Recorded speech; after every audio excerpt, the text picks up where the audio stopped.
voltigeur, la première chose c'est évidemment d'être passionné par le pilotage. Après, pour accéder à la voltige aérienne, il faut évidemment un brevet de pilote. Et naturellement, à la fin de la formation de pilote d'avion léger, on peut se lancer dans la voltige avec des progressions qui sont encadrées par des instructeurs. Ça peut être vraiment une continuation de la formation de pilote d'avion léger. On commence en espoir, on est débutant.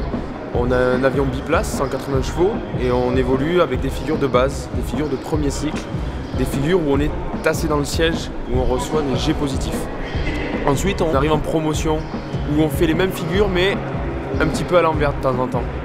Et ensuite, on avance sur le National 2, c'est promotion, les figures à l'endroit et à l'envers, mais un petit peu plus technique. Une fois qu'on a 7 de moyenne dans ce niveau-là, on se qualifie monoplace. Et on commence avec la catégorie National 1, qui nous permet d'évoluer sur des machines monoplace, un niveau international. Ensuite, on arrive en excellence, qui est un niveau franco-français, qui nous permet d'évoluer vers l'international et le niveau élite. En fonction de nos résultats, on est sélectionné pour un groupe France et ensuite une équipe de France. Le meilleur entraînement, j'ai envie de dire, c'est d'être dans l'avion et une activité sportive normale à côté.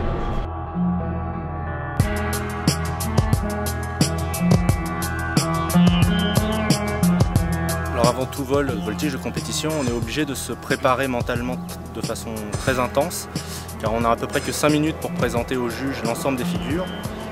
Il faut savoir qu'on travaille dans un volume très réduit, qui fait à peu près 1 km de côté. Les avions avancent entre 300 et 400 km/h, donc on n'a pas vraiment le temps de réfléchir pendant la progression du programme. Donc on est obligé vraiment de retenir toutes les figures, de savoir déjà à l'avance quelles vont être nos actions pour pouvoir réagir de façon presque instinctive à nos vols. On le répète au sol. Souvent par terre, on a tracé un box qui est conforme au box de voltige. On vient se positionner dans ce box et on déroule toutes les figures du programme en réfléchissant à chaque subtilité, à quel instant, où est-ce qu'on va la mettre dans le box, comment on va faire pour corriger le vent, comment on va faire pour qu'elle soit bien réussie, est-ce qu'il nous faut beaucoup de vitesse pour la figure suivante, est-ce qu'il en faut peu.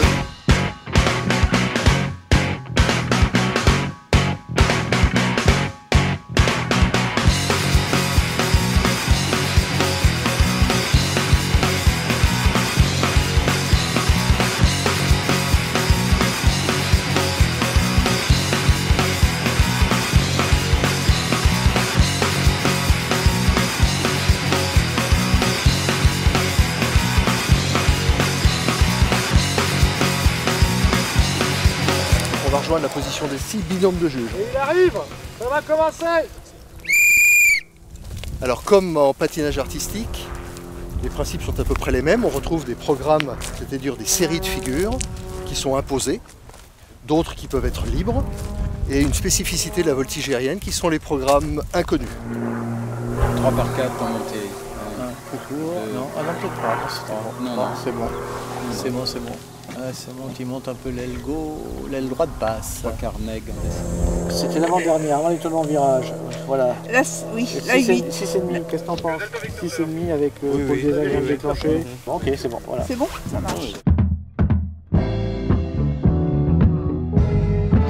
À peu près, on va voir le double, ouais, et la vache folle, qui s'en va derrière nous. Tu as corrigé tard. Que la 1 et la vache folle. La 1 était secteur dépassé et la vache folle était trop pilotée très vite. Peut-être que tu n'avais pas assez d'énergie. Donc sinon tu t'en sors bien, mais tu t'es fait jeter un peu sur nous dès le départ. On n'a pas vu la pente du demi-nègre ni de la losange. Pour poste précis, donc je suis l'entraîneur, le coach de l'équipe de France. Je me mets à la place aussi des juges, à l'emplacement qu'occuperaient les juges auprès du box, autour du box, pour essayer quand même de donner techniquement une note aux pilotes, mais avant de leur donner une note, il faut que je les pousse à très bien faire pour que justement cette note soit la meilleure possible. On essaie d'avoir toujours le 10 sur 10 et je ne suis jamais content tant que je n'ai pas vu 10 sur 10. Un peu longue la quatrième, un peu trop longue la quatrième, beaucoup trop longue. Tu reprends trop tôt les commandes encore. Ouais, garde bien ton pied jusqu'au bout. Éloigne-toi, écarte-toi encore. Il ne faudrait pas respirer là. Au début, on attaque surtout les programmes connus. Ensuite, on essaie de mettre au point le plus vite possible un début de libre. Et en alternance, on travaille les inconnus tous les jours. Donc il y a une progression, on fait beaucoup plus d'inconnus dans le 2e et le 3e stage. C'est à mon tour de proposer une figure pour l'inconnu de demain. Donc on va monter un programme là tout à l'heure. qu'on n'aura jamais volé. Donc il faudra l'apprendre par cœur, bien sûr, ce programme. Ensuite, les pilotes vont proposer un montage de figures. Il pourrait y en avoir un, plusieurs. Après, on choisit le meilleur montage en fonction notamment des capacités de son avion. L'idée, c'est de détecter un petit peu les difficultés personnelles. C'est-à-dire, moi, je vais poser une figure sur quelque chose qui va me poser problème. Ou l'inverse, on fait 4-2-2. Ah là, c'est méchant ça. Hein. Mais il faut le faire, oui. Alors, on dit 4 de 2 et complet pause après. Et 1, et 2, et 3, et 4, flic. Ah ouais, c'est trop tard. Il fallait attaquer immédiatement. Là, il a tardé un peu, le demi est vite. Obéi. Quand il fait pas beau, cloche son bec. Un tapis encore. En 2011, on peut dire qu'à la Fédération française aéronautique, on a une pratique du haut niveau qui est bonne, qui est stable et qui porte ses fruits puisqu'on a des bons résultats. On est champion du monde en voltige aérienne dans les 2 niveaux que sont l'Advanced et l'Unlimited. On est sur le podium en rallye aérien et régulièrement sur le podium en pilotage de précision. Donc on a une structure de haut niveau qui est assez bonne avec l'équipe fédérale. On a proposé un plan de relance du sport avec justement la volonté d'élargir la base de pratique sportive dans les clubs, de la structurer, de la fédérer davantage, encore plus qu'elle ne l'est aujourd'hui.